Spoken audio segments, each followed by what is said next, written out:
The young man shook his head dismissively. You want to be a poverty tourist? That's not it. You want to be able to go home and tell your friends about the terrible things you've seen, how they have no idea of the suffering, and all we have given you is Coca-Cola and air conditioning. There was laughter.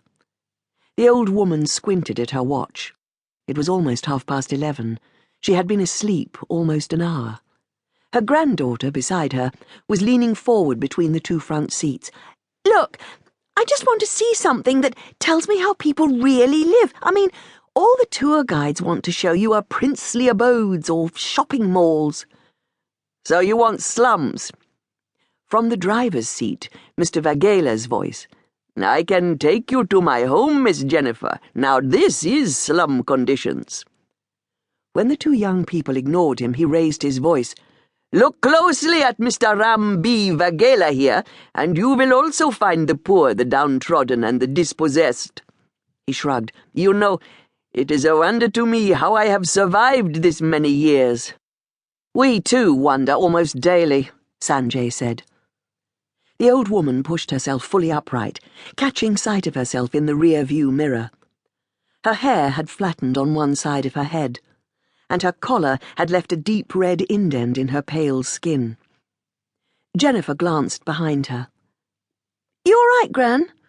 Her jeans had ridden a little down her hip, revealing a small tattoo. Fine, dear. Had Jennifer told her she'd got a tattoo? She smoothed her hair, unable to remember. I'm terribly sorry. I must have nodded off. Nothing to apologize for, said Mr. Vagela. We mature citizens should be allowed to rest when we need to. Are you saying you want me to drive, Ram? Sanjay asked. No, Mr. Sanjay, sir. I would be reluctant to interrupt your scintillating discourse. The old man's eyes met hers in the rear-view mirror. Still fogged and vulnerable from sleep, the old woman forced herself to smile in response to what she assumed was a deliberate wink. They had, she calculated, been on the road for nearly 3 hours. Their trip to Gujarat, her and Jennifer's last-minute incursion into the otherwise hermetically scheduled touring holiday, had started as an adventure.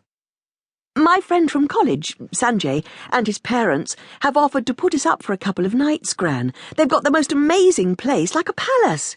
It's only a few hours away.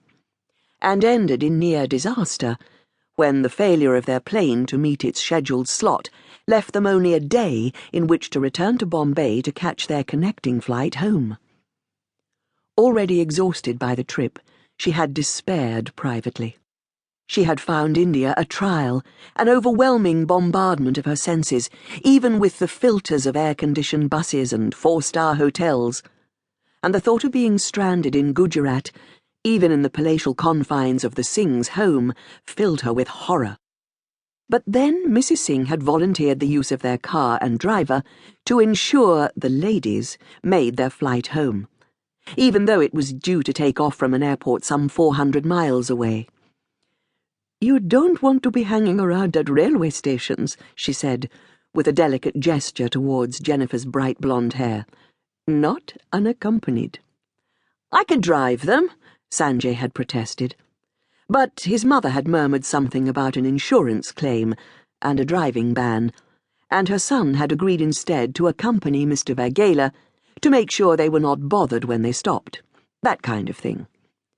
Once it had irritated her, the assumption that women travelling together could not be trusted to take care of themselves. Now she was grateful for such old-fashioned courtesy. She did not feel capable of negotiating her way alone through these alien landscapes, found herself anxious with her risk-taking granddaughter, for whom nothing seemed to hold any fear. She had wanted to caution her several times, but stopped herself, conscious that she sounded feeble and tremulous. The young are right to be fearless, she reminded herself. Remember yourself at that age. Are you okay back there, madam? I'm fine, thank you, Sanjay. Still a fair way to go, I'm afraid. It's not an easy trip. It must be very arduous for those just sitting, muttered Mr. Vagela. It's very kind of you to take us. Jay, look at that! She saw they had come off.